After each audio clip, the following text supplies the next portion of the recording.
When the Game Boy was released in 1989, it only had 6 games that first year. But in 1990, a bazillion games came out for the Game Boy, give or take. How are you feeling? You got John Riggs here. We're covering just a lot of the games you were playing on the Game Boy back in 1990. 37 games in this video. Don't skip ahead, you're gonna miss something. Working chronologically from the beginning of the year to the end of the year, we kicked off 1990 with Motocross Maniacs. This was a staple game for your Game Boy for sure. It reminded me of a 2D Excite Bike. Now you go off these ramps and everything, you gotta level yourself out. You can't go too far, too back, or anything like that. You might fall off. But the fun of it was you had these nitro boosts that would make you, so you could really fly off of these ramps or, do these little loop-to-loop things. It was just fun enough and simple enough for a Game Boy so you could see everything without, terrible ghosting or anything like that. If you had a Game Boy back then, you probably had this game. And even if you didn't and you're collecting Game Boy now, I still think it's a lot of fun. You should definitely check it out.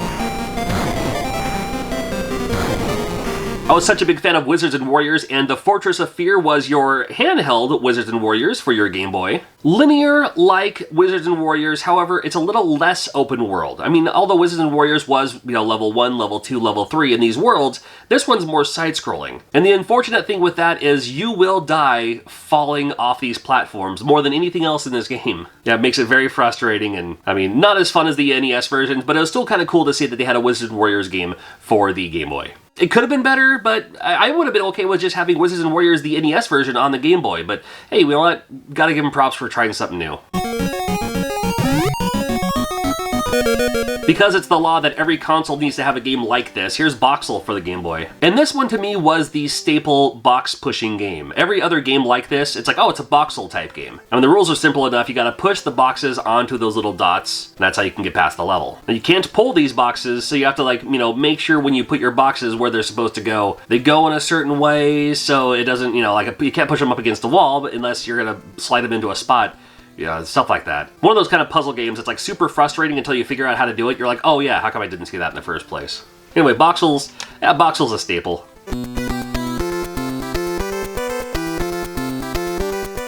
Well, Golf finally came out for the Game Boy. There you go.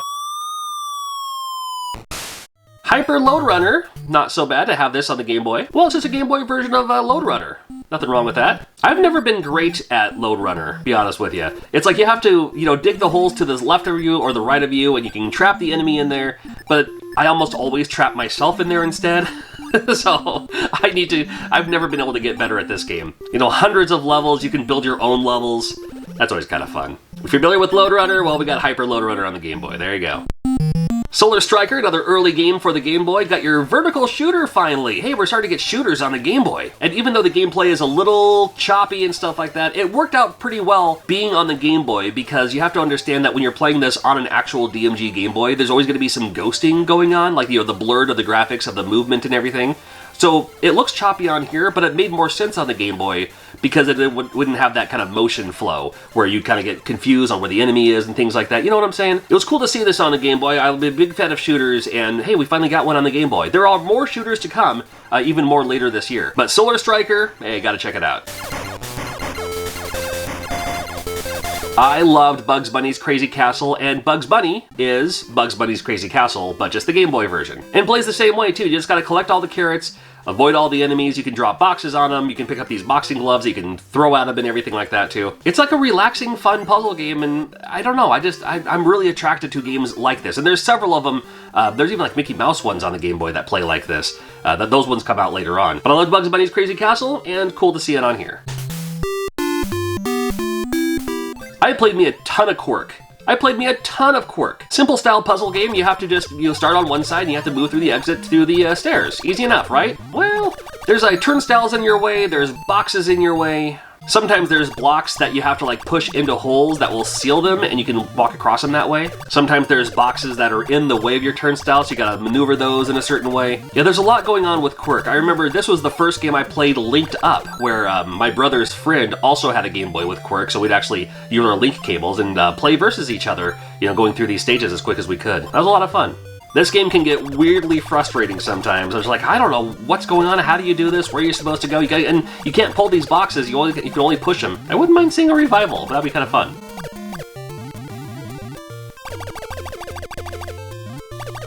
Revenge of the Gator is your video pinball. That's right, we got video pinball. I'm a big fan of video pinball, so I had to check this game out. And yeah, 3 stages, 3 floors, basically. 3 sections of a pinball table here. I mean, it's just video pinball. It's from Hal, and Hal generally makes pretty good games. You've heard of Kirby, I'm sure, you know. Of course, if your ball goes all the way down, you don't get it back, it gets swallowed. But if you're looking for pinball, Revenge of the Gator may be worth your while. Boomer's Adventure in Asmic World. This was interesting because Boomer is that little pink dragon from Asmic, the mascot character for Asmic, but it has never been in its own game, and now it's in its own game. Almost like it's trying to push it, like, hey, you know, we're Asmic, and this is our character, and we're going to give our character a personality and a game and a storyline and stuff like that. And I remember even back then thinking, nobody cares. No, it's okay to have a character mascot and everything, but you don't need to put them in its own game. However, the game is actually not bad. I'll be honest with you. I actually kind of enjoyed this game a little bit. I mean, you really just go around and, you know, you unlock the keys and open the doors and stuff like that too. Not really like Gauntlet-like. It's just more of like a maze crawler or something. I don't know how you describe this game, but it wasn't terrible. All right, so but I just thought it was interesting that they would, you know, force a mascot character into its own game, and you know what? It's not terrible. This is called Fist of the North Star, 10 Big Brawls for the King of Universe. All right, that's quite a mouthful, right? As if Fist of the North Star wasn't enough syllables to say in the first place. It is a 2D fighting game on the Game Boy featuring characters from Fist of the North Star. And, I mean, it's I don't know, it's fine. You have a punch and a kick, and if you hold your punch button down, then you can throw your fireball, you can throw your special move, or whatever it is. I mean, it's just it's that. And you just have to, yeah, it's a 2D fighting game, but instead of doing like Street Fighter moves, you have to hold your punch button down, and when you let go and it's all charged up, you can throw your fireball. If you're collecting all the Fist of the North Star games, there you go. I'm trying to help you out here. Flipflop is an exciting cube game. Oh, is it? Well, let's find out. Well, this game also came out for the Famicom, now available on your Game Boy. It's not bad. It's interesting. It's a interesting puzzle game. You have your piece, and when you launch it, you have to launch it into a similar piece, but then you pick up the piece that's behind it, if that makes sense. And then you use that piece as well. And you have to keep going, but you have to use your strategy because you have to make sure that whatever piece you're getting next has an opening for you to claim one of the outside pieces. I think I may have just made it more confusing for you, and that's totally okay. It's an interesting game all the same.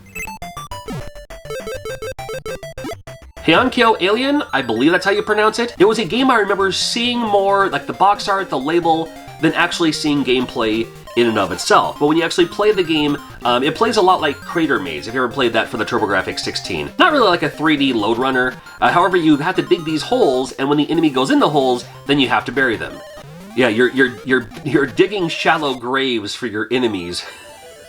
In this game, you're just hoping that they fall in and do that too. Pretty fun game. I still come back to this one every once in a while, but yeah, that's all right. Nemesis was the game I've been looking for a long time. One of the best graphics I've seen up to date. I mean, it's Gradius on the Game Boy. It's basically what it is. It is your Gradius-style Konami shooter, horizontal style. You pick up your power-ups, you choose which power-ups you want and in what order. I love that about this. It's one of my favorite things about this style game. This game was pretty sweet for its time because it featured a level select right when you start the game. No level code needed or anything like that. So if you just want to casually play through it, or maybe just go straight to level 2, level 3 or something like that, you totally can. Nothing wrong with that. Konami code, don't even need it. You can just start with 99 lives if you want. Great. And I love the music to this game too. I love the fact that they use music from this game for background music for Captain and the Game Master.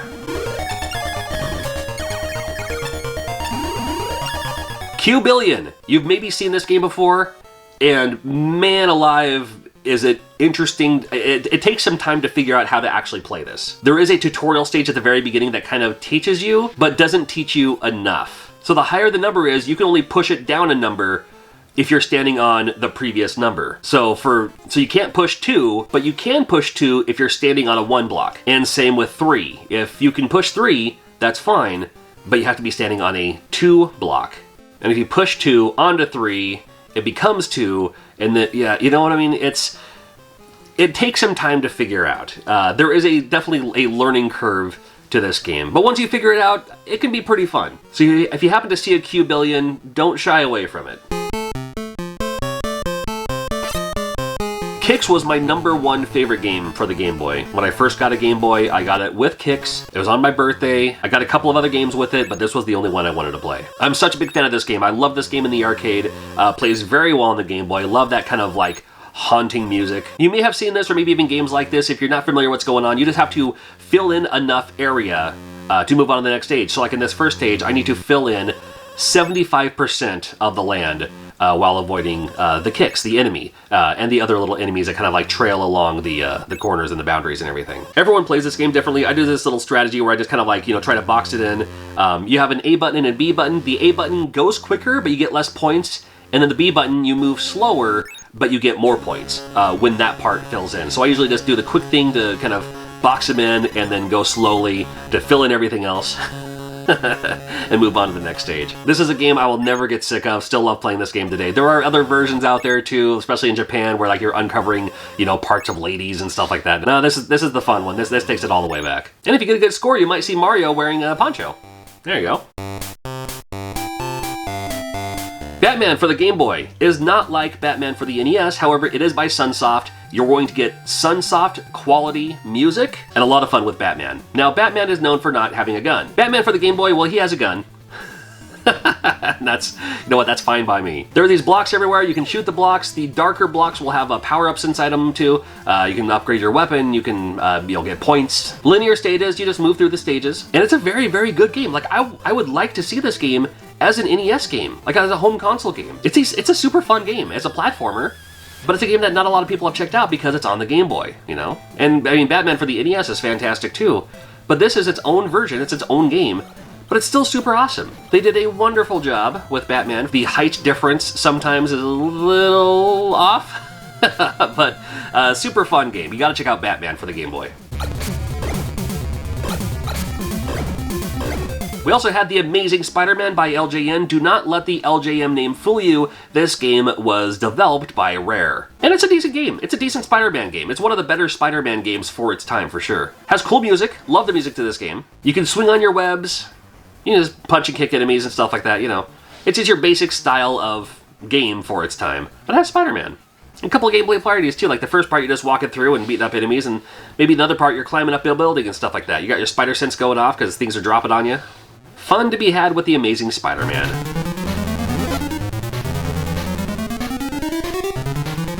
Daylen Opus was another super popular game, popular in the fact that I saw it everywhere. You've seen games like this. I mean, maybe you've seen these in the, the little puzzle sections of your, knick-knack store, stuff like that. It's a fun game. You don't have to put all the pieces in the spot. You can flip the pieces if it needs to fit. And then on the next stage, you might get an extra piece that you can use. And then you just fill in that and just go as far as you can. This is the perfect game for your mom. Well, we finally have Gargoyles Quest, and this is the first one. Gargoyles Quest II for the NES, then Demon's Crest for the Super Nintendo. It all started with Gargoyles Quest, and this is a game, man, it came out at just the right time. I was actually jealous that this game was on Game Boy and not the NES. We did get Gargoyles Quest II later. But I love the fact that it had the platforming elements where you can glide a little bit, you can like flap your wings a little bit, but not forever. It still had that spooky kind of Ghosts and Goblins vibe, being that this is a Ghosts and Goblins spinoff. Had some nice bosses, but then it had an overworld part.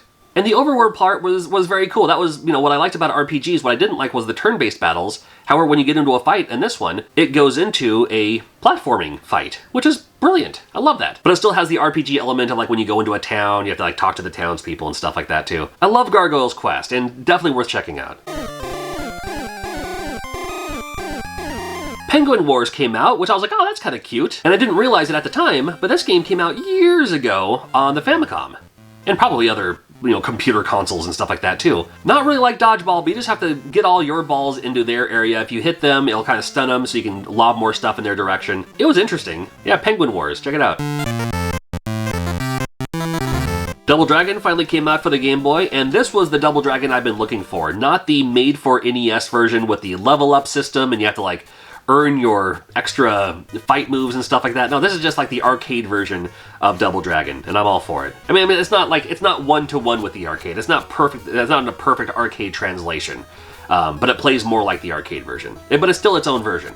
That makes sense? No? Okay, well, it's Double Dragon for the Game Boy. Hey, we finally got a Teenage Mutant Ninja Turtles game. This is Fall of the Foot Clan. This is the first of 3 that came out for the classic Game Boy. And this one played very well. It played like a platformer, which was perfect. I mean to say, it didn't play anything like the original NES version. It's perfect.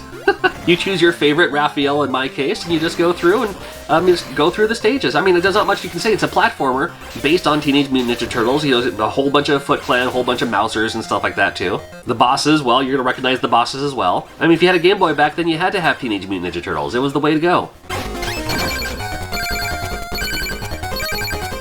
Cat Trap came out as well. This is another puzzle game from Asmik. And there's been a few games like this style of puzzle game. Hard to describe, kind of. It's like you can push the blocks into the place and you have to grab all the things. But you can't jump. So if you fall in a hole, you're done. Well, then there's some times where you have to like use other things to your advantage, where it's like, oh, a block fell in your way. Well, now you're done. You got to do all the stage over again. So you have to like plan your strategy on which items you're going to pick up, where you're going to pick them up, so you can go around and pick up something else. Cat Trap, interesting game for the Game Boy. A little bit more obscure, this is Cosmo Tank from Atlas. That's right, Atlas made a kind of overworld tank shooting game, which I thought was pretty interesting. And it's actually not so bad either. You roll around and it's like an adventure almost. I don't know, it's hard to describe. But you're this tank and you scroll through and you just have to keep going, and it's kind of cool. I thought it was really cool that you could go inside these caves and, you know, tunnels and stuff like that, and it turns into like this little first-person type mode. Every once in a while you might find an enemy that you have to like, you know, your cursor then all of a sudden becomes a turret and you can shoot the enemy out of the way. Cosmo Tank by Atlas, might be worth checking out. They made a skate or die game for the Game Boy called Bad and Rad. You gotta remember, this is during a time too when bad meant good. That's right. And rad, well, it meant radical. I don't know. Unlike the other skate or die games, this is a linear, stage-by-stage, side-scrolling, kind of platformer? I don't know. I mean, I guess I'd call it a platform because there are platforms you can jump on. But you can jump and you can duck, and that's kind of all there is to it here. It's a whole lot of don't fall in the holes. But it's a skateboarding game, so you gotta endorse all the skating games.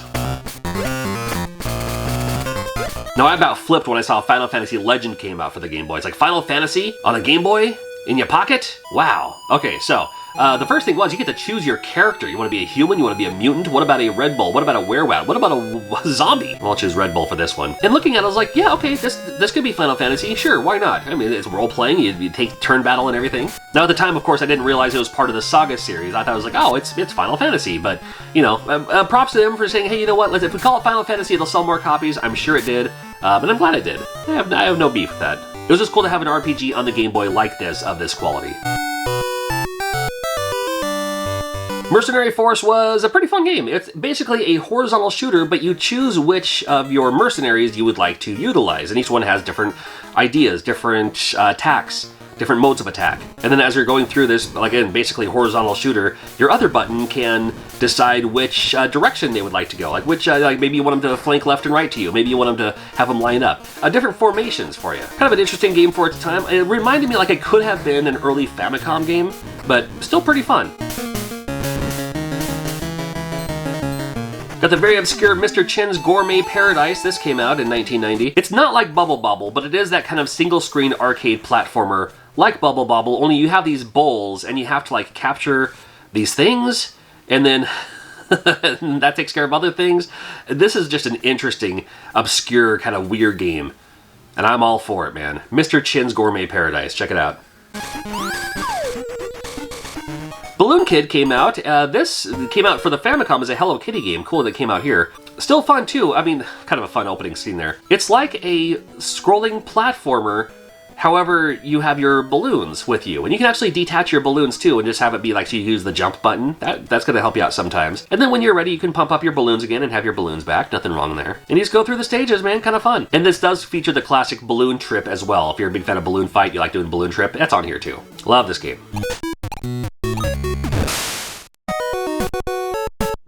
There's a game called Bubble Ghost. I thought this was kind of a fun puzzle game for the Game Boy. You're this ghost and you have to blow the bubble through the exit. Well, easy enough, right? No, not so much. Fortunately, as a ghost, you can kind of like, 360 around the bubble to depend on which direction you want to blow the bubble.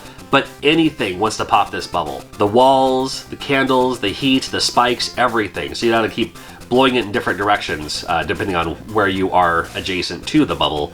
You'll blow it in that way. Oh, so many near misses in this game. It's it's pretty cool. This was a huge game for me. This is Ducktales for the Game Boy. And when I saw this, I was like, okay, I get it now. Now I understand that just about any Nintendo game can be ported to the Game Boy game, to some degree. To some degree. Now, again, this is not a one-to-one conversion of the NES version on the Game Boy, but it plays very well, and it plays great. Ducktales, one of the classic NES games, and now available on the Game Boy.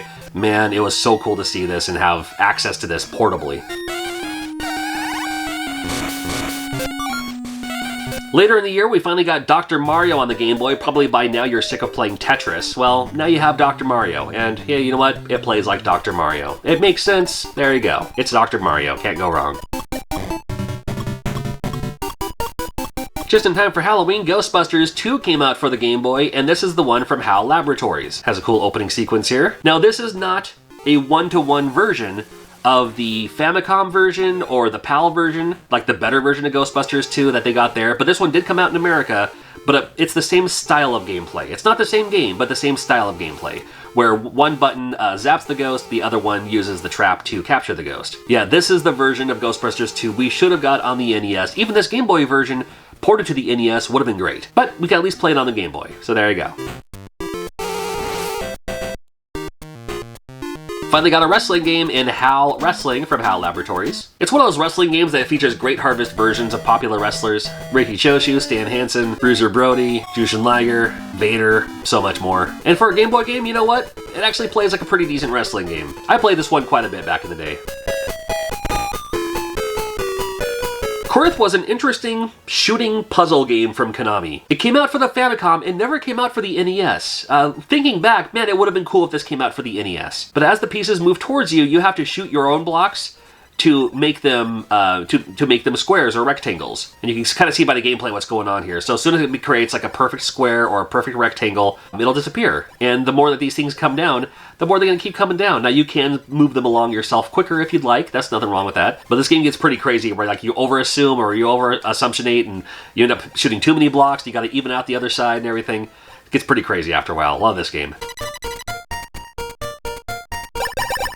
Robocop, uh-oh, from Ocean. Well, I mean, at least it's Robocop, and it's not terrible. I mean, it could have been better, but yeah, there was a Robocop game for the Game Boy that came out late in the year of 1990.